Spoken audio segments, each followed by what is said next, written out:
देश में दूसरी बार दलित सीजीआई ने कमान क्या संभाली, सत्ता पक्ष में खलबली मच गई। एक और जहां शपथ के बाद अपने सूटबूट वाले पीएम साहब ने नए सीजीआई का आगे बढ़ के अभिवादन किया है, दूसरी ओर शायद बीआर गवई पे प्रेशर बनाने का नया खेल शुरू हो चुका है। राष्ट्रपति द्रौपदी मुर्मू जी अपने उपराष्ट्रपति के दिखाए रास्ते पे आगे बढ़ती दिख रही हैं। हाल ये है कि एक और जहां नए सीजीआई ने शपथ ली है, दूसरी ओर शपथ लेते ही राष्ट्रपति द्रौपदी मुर्मू ने एक 14 सवालों का लंबा चौड़ा लेटर बीआर गवई को थमा दिया है और साथ ही इस पे जवाब भी देने की बात कही है।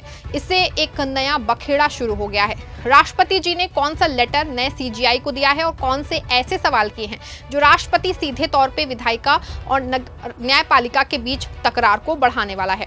ये सब कुछ मैं आपको अपनी इस रिपोर्ट में बताऊंगी, साथ ही इस पर भी चर्चा करूंगी कि क्यों कहा जा रहा है कि ये 14 सवाल नए सीजीआई पे प्रेशर बनाने के लिए किया जा रहा है। इसका उपराष्ट्रपति जगदीप धनखड़ से क्या वास्ता है। नमस्कार, आप देख रहे हैं 4 PM और मैं हूं आपके साथ सिमरन। दोस्तों, देश को दूसरी बार दलित सीजीआई के रूप में बीआर गवई मिले हैं और सबसे खास बात यह है कि नए सीजीआई का परिवार संविधान रचयिता बाबा साहेब भीमराव अंबेडकर के बहुत करीबी रहा है। खास तौर से नए चीफ जस्टिस के पिता का सीधा संबंध बाबा साहेब से था। ऐसे में एक बात तो साफ है कि नए सीजीआई बीआर गवई के काल में बाबा साहेब के संविधान के अनुरूप ही हर फैसला होने हैं। लेकिन शायद ये बात अभी से सत्ता के शीर्ष पदों पर बैठे लोगों को खल गई है। बता दें आपको, कल ही यानी कि 14 मई बुधवार को बीआर गवई को खुद राष्ट्रपति जी ने शपथ दिलाई है और शपथ दिलाते ही एक 14 सवालों का लंबा चौड़ा लेटर भी थमा दिया है। खबर देखिए, खबर मौजूद है दैनिक भास्कर की। खबर में लिखा है, गवर्नर राष्ट्रपति के लिए हेडलाइन बनाने पे मुर्मू के 14 सवाल। राष्ट्रपति ने पूछा, संविधान में व्यवस्था नहीं, सुप्रीम कोर्ट कैसे आदेश दे सकता है। देखा आपने, सुप्रीम कोर्ट का सवाल दागे जा रहे हैं, यानी कि नए चीफ जस्टिस से पूछा गया है कि कैसे सुप्रीम कोर्ट राष्ट्रपति और गवर्नर को डेडलाइन बनाने का निर्देश दे सकता है। राष्ट्रपति ने पूछा है कि सुप्रीम कोर्ट को यह अधिकार किसने दे दिया है कि वो राज्यपाल और राष्ट्रपति को दिशा निर्देश दे। आपको बता दें कि राष्ट्रपति ने सिर्फ सवाल नहीं पूछे हैं, बल्कि सीधे तौर पे ना सही लेकिन सवाल पूछ के एक बात तो साफ कर दी है कि न्यायपालिका और विधायिका में वर्चस्व की लड़ाई शुरू हो गई है। आपको बता दें कि पिछले दिनों पूर्व सीजीआई ने एक बहुत बड़ा फैसला सुनाया था। दरअसल ये मामला तमिलनाडु गवर्नर और राज्य सरकार के बीच हुए विवाद से उठा था, जहां गवर्नर से राज्य सरकार के बिल रोक के रखे थे। सुप्रीम कोर्ट ने 8 अप्रैल को आदेश दिया था कि राज्यपाल के पास कोई वीटो पावर नहीं है। इसी फैसले में कहा गया था कि राज्यपाल की ओर से भेजे गए बिल पे राष्ट्रपति को 3 महीने के भीतर फैसला लेना होगा।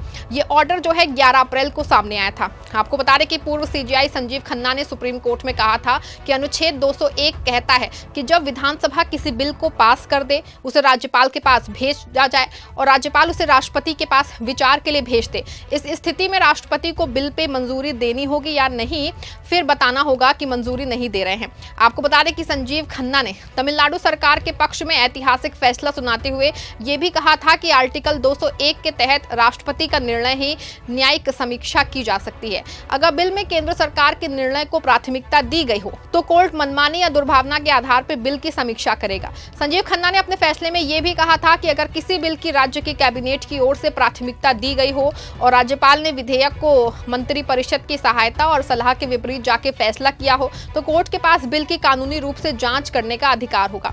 संजीव खन्ना ने अपने फैसले में कहा था कि जब कोई समय सीमा तय हो तो वाजिब टाइम लाइन के भीतर फैसला करना चाहिए। राष्ट्रपति को बिल मिलने के 3 महीने के भीतर फैसला लेना अनिवार्य होगा। यदि देरी होती है तो देरी के कारण बताने होंगे। किसी बिल को राज्य विधानसभा के संशोधन या पुनर्विचार के लिए वापस भेजते हैं और विधानसभा उसे फिर से पास करती है तो राष्ट्रपति को उस बिल पे फाइनल डिसीजन लेना होगा और बार बार बिल को लौटाने की प्रक्रिया रोकनी होगी। आपको बता दें कि संजीव खन्ना का यह ऐतिहासिक फैसला माना जाता है, क्योंकि बहुत बार ऐसा होता है कि अगर देश में राज्यों के समर्थन वाली सरकार ना हो तो राज्यपाल बार बार किसी भी बिल को रोक लेता है, फिर चाहे कैबिनेट का हो या फिर सदन का। दोनों बिल को राष्ट्रपति के विचार के नाम पे रोक के रखता है और इससे राज्य की सरकारों के फैसले पे अमल नहीं हो पाता है। बता दें कि इस तरह का गंदा खेल होता है जो जनता के प्रतिनिधियों की ओर से लिए गए फैसलों पर राज्यपाल और राष्ट्रपति द्वारा दबा रखा जाता है। इससे जहां एक और जनता के प्रतिनिधियों के फैसले पे एक तानाशाही जैसा रूप दिखाई देता देता है, तो वहीं राज्यपाल की मनमानी राज्यों के हितों को प्रभावित करती है। इसी सब के तहत संजीव खन्ना का फैसला बहुत ही ऐतिहासिक माना जाता है। उन्होंने बिल को ना रोके जाने के लिए एक बड़ी पहल की है, लेकिन इस फैसले के विरोध में अपने पीएम साहब की पार्टी के लोग उतर आए हैं। आपको बता दें कि संजीव खन्ना के फैसले के तुरंत बाद जगदीप धनखड़ ने पूरे मामले पे सवाल उठा दिए थे। जगदीप धनखड़ ने सुप्रीम कोर्ट के फैसले पे ये कह के विरोध किया था कि सुप्रीम कोर्ट कैसे राष्ट्रपति को आदेश दे सकता है। उपराष्ट्रपति जगदीप धनखड़ ने 17 अप्रैल को राज्यसभा इंटर्न के एक ग्रुप को संबोधित करते हुए कहा था, अदालतें राष्ट्रपति को आदेश नहीं दे सकती हैं। संविधान के अनुच्छेद 142 के तहत कोर्ट को मिला विशेष अधिकार लोकतांत्रिक शक्तियों के खिलाफ 24 घंटे उपलब्ध न्यूक्लियर मिसाइल बन गया है। जज सुपर पार्लियामेंट की तरह काम कर रहे हैं।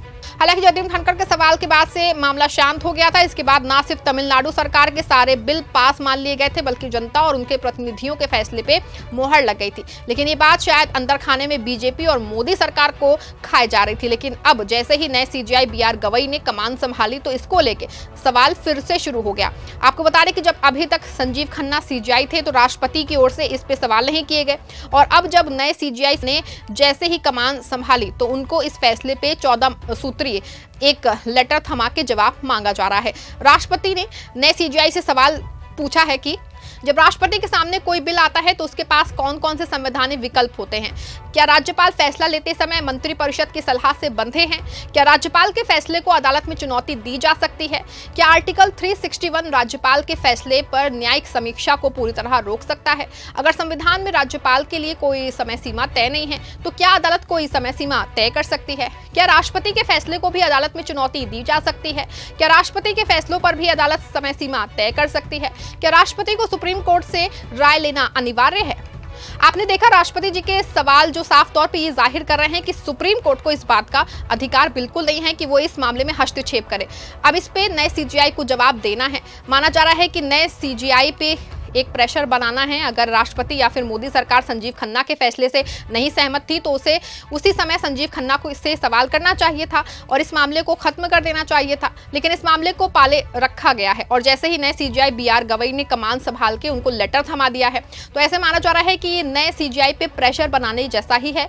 हालांकि नए सीजीआई इसका सही जवाब देने में सक्षम है, लेकिन विधायिका और न्यायपालिका के टकराव बढ़ना तय माना जा रहा है। आपको क्या लगता है कि क्या राष्ट्रपति जी की ओर से ये लेटर नए सीजीआई पे प्रेशर बनाने के लिए दिया गया है कि राष्ट्रपति या मोदी सरकार को ये फैसला संजीव खन्ना के रहते ही खत्म नहीं कर देना चाहिए था? राष्ट्रपति की ओर से किए गए सवालों को आप किस रूप में देखते हैं? अपनी राय कमेंट्स में जरूर लिखिएगा। खबर अच्छी सच्ची लगी है तो खबर को लाइक और शेयर भी जरूर कर दीजिएगा।